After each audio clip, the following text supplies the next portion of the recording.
Today, we're back with Mark Koulianos. We are so excited to have you back, Mark. Thanks for joining us. For our podcast disclaimer, please visit the episode description.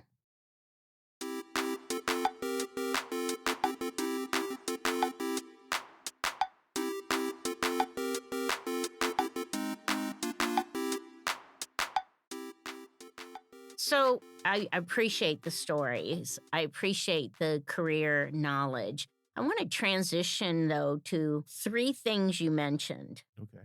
and how we build that in today's workforce. One of those are communication skills as far as writing and speaking. Yeah. Second one are building relationships. Yeah. And the third one is critical thinking. Yeah. And I know on the last one, I share that with my students constantly. I'm not going to give you the answer. I want you to debate me. I want you to debate each other. I want you to hear each other. And I want you to come up with the questions. We're Yeah. not going to come up with the Yeah. answers in class. I want you to come up with the questions because then I know you'll find the answer. Yeah. So help us now talk about how do we build those three things? How Yeah. do we make sure people have that going forward? Or is it even important going forward? Oh, I think it's extremely important. I think it's going to set people apart. That and being creative, I Mm-hmm. think at some point is going to set people apart because I think tools like AI and other things are going to level the playing field and level the knowledge about certain, Mm-hmm. everybody's going to be able to get to a certain skill level in certain things. And so the people that are really going to stand out are the people that can still be creative thinkers and or people that can communicate well. Even as, if anybody started to use AI, they talk about AI hallucinations, but you also have to have an in vision of what you're Right. trying to get to, especially when you're using the large language models I'm speaking of specifically. You need to have a really good understanding of what the end product needs to look like. Mm-hmm. You may not sit there and have to type it out. AI might type it for you and you're just editing it now, Mm-hmm. but you're really going to have to do that. So I think it's going to become all those skills are going to become more important. Right. But where do they get instilled? How do we do Yeah, that? I mean, I think it's a combination of things. You know, this will be on my soapbox a little bit, Kelly. that's all right. Having a cell phone in your hand is giving you more access to data than most people have ever had in their Mm-hmm. lifetimes. And it's a great tool, just like computers, the internet, all those things are great tools to have access to information. But I would argue that it's made us singularly less intelligent as a race and as a workforce. And what's your reasoning for that? Because now, for a lot of people, if they can't find that answer right away, they don't know what to do. They Mm. shut down. And I talk about this when in critical thinking. This is why we have, when I go to talk to clients and they're like, Mark, can you teach critical thinking? And I'm like, I can, but it's not like it takes a while to do it. It's not an easy thing. Right. Whereas, older generation like me, it's easier to do. Why?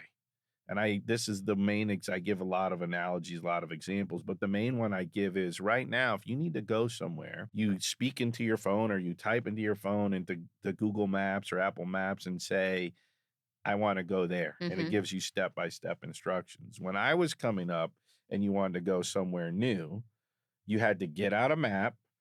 You had to, figure out what the scale was. It's, 1 inch equals 25 miles or whatever it was, right? And then you'd have to determine, okay, I'm going to do this, go do that. You determined all those things yourself. Mm-hmm. And then you also had to think, okay, well, if I go, I'm going to look at my odometer because if it's 25 miles away and I go 30 miles, I know somehow I've missed it.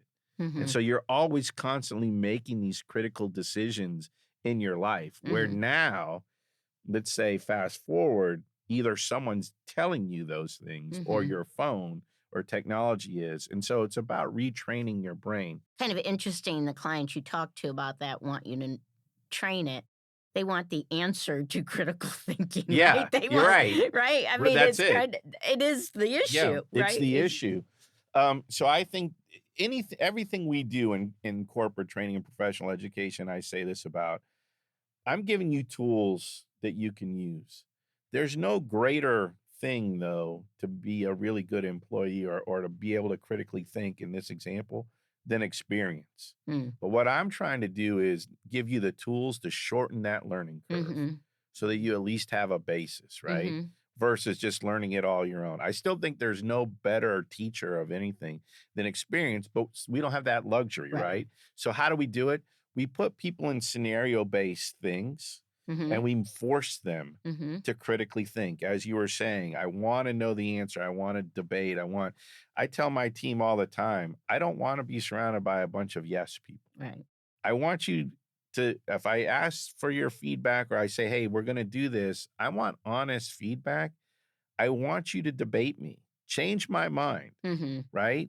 Because it's through that dialogue that we're going to get people to critically Right. think. A lot of times, I change my mind, but I want you to make an argument. Mhm. And I don't mean argument in a negative way. Right, I right. mean, A debate. debate. Mhm. Come up with a structured, logical reason why you think I'm wrong and you're Mhm. right, and be able to defend it Mhm. in a way where everybody feels comfortable in that environment. I And feel like we should put you on that meme that says "Change I my mind" with the right. guy sitting at the table. Oh We'll have to yeah. put your picture on Yeah, that, I yeah. think is Change my what we'll need. yeah. So I think it's Okay. things like that. First of all, you've got to you have to train on it. Put Okay. people in scenarios where Right. where they're actually retraining their brain. They're not looking it up.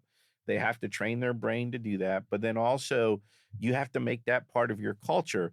People have to be okay being confrontational, but in a Right. positive way, Right. right? Not confrontational on Right. politics or social issues, but when you're talking about should we do this or should we do that as a business Right. process, they should feel strong enough that they can speak out against whatever you may Right. It's gotta think. be a mission-driven, Yes. Yeah. answer or problem that we're solving. It's not Right. your answer, it's not my answer, it's how it's going to best solve it for the business. And it gets back a little bit to what you asked me about why I wanted to come back to university. I missed that. Mhm. I missed that. And I think in all the organizations that I've worked in or worked with, when you had that culture to be able to do that, it stimulated critical thinking. Mhm. And so the outcomes were always much better. So we hit critical thinking. Let's Yeah. talk for a minute here about relationships and communication, which kind of go hand in hand, They right? absolutely go hand With in hand. verbal and written. But how do we do that when we're texting, when we're doing emojanizing? Is that a Yeah. word? I just never said that word. Yeah, But you know what I maybe. mean, Yeah, right? yeah, yeah. That's like the first time I ever heard prioritize. I'm like, that's not a word. Just say set the priority. Right. But using emojis, and then how do we make sure we're building relationships when we're working in a hybrid workforce? Yeah. I think let's take the first one All right. first. Let's take communication. So I think all the different communication paths have merit. Sometimes I text, sometimes I call, sometimes I email, sometimes I say, "Hey, I want to see you in my office," or "Hey, I'm going to call you on Teams," Mhm. or whatever. Mhm. I still think the most effective communication is talking. So Face again, to face face or well, okay. Okay. it could be over the internet, Mhm. but you get to hear tone. Right. You get to see eye contact. Hopefully this gets part of the relationship thing. Hopefully you can read verbal cues, facial cues, posture, all the things that you learn about people, after you've done this for a while to see if they're engaged or not. Mhm. Or if they're understanding or, all those things. And so that's my preference. If I have to do something, if we're going to talk about something that's really specific or really important, I wanna have that communication either face to face Mhm. or at least live online via Mhm. Teams or Zoom or whatever. So I think people need to, again, get comfortable with understanding that, yes, is it easier to hide behind the screen and email or text? Mhm. But if you really, really wanna have good communication, you need to get back to doing this. And again, I think it's a lost art because that so much of the world is based around your phone and your computer. Mhm. So if you really want to stand out, I'm not even talking about public speaking. Right. Public speaking is a totally other Right. another great skill to have. I'm just saying be comfortable talking with people Mhm. if that's what your job requires. And most jobs, especially in the future, are going to require, I think, more of that, not less. But we've trained ourselves because of our culture and things for that to be less. So Yeah. I think being able to talk to people face to face, Okay. and there's a whole bunch of things that plays off that. How to have tough conversations, how Right. to, how to deliver bad news, how to react during uncertain times. All those things I think play into a part of that. When we talk about relationships, when I teach leadership, there's two things that I really stress because I think that with all of the books and things that are written on that subject, people are still people. And there for 3,000 years or whenever you believe that mankind started to walk the earth or whatever, people are people. That they haven't changed. Human nature has not changed. Did you find that valid just a little sidebar, did you find that validated when you were traveling the world? Yeah, Absolutely. that's what I found when I Absolutely. was I expected all this difference, and it wasn't.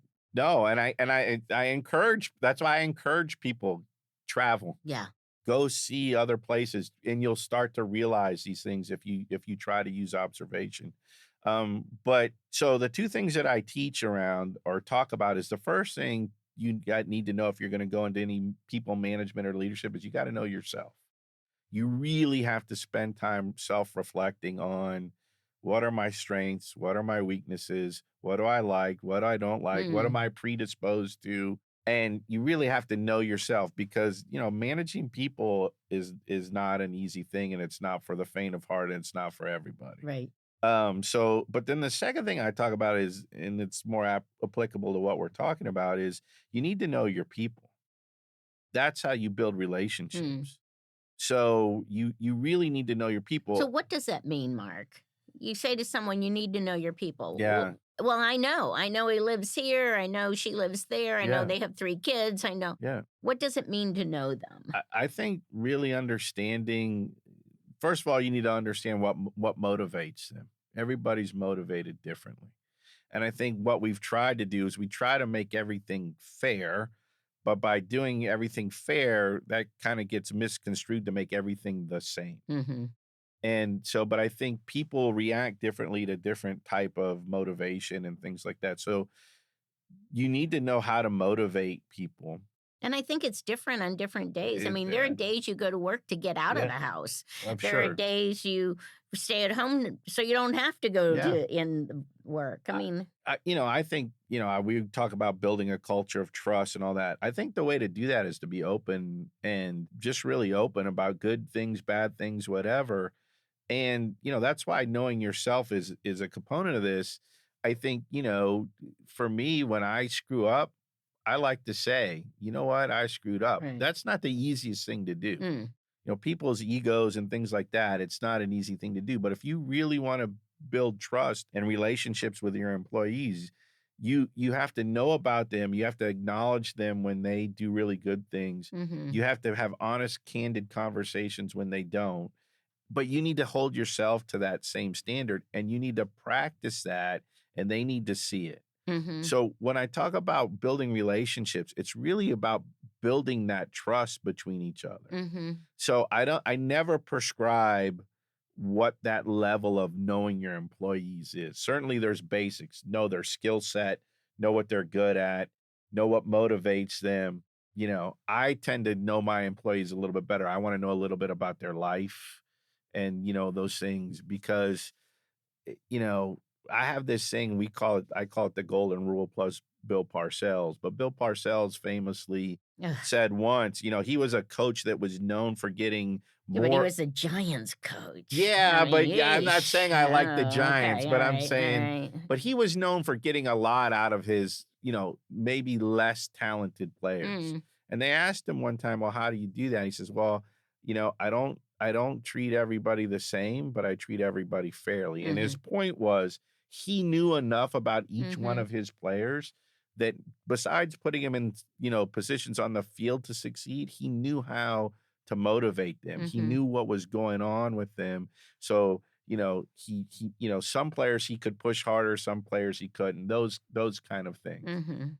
And I think it's the same thing in business or in when you're managing people. You have to know who you can push, who you can't, who you can trust, all those like when I say trust, you trust all your Right, employees, right. but who you can, leaders need people to open up to as well about stuff, right?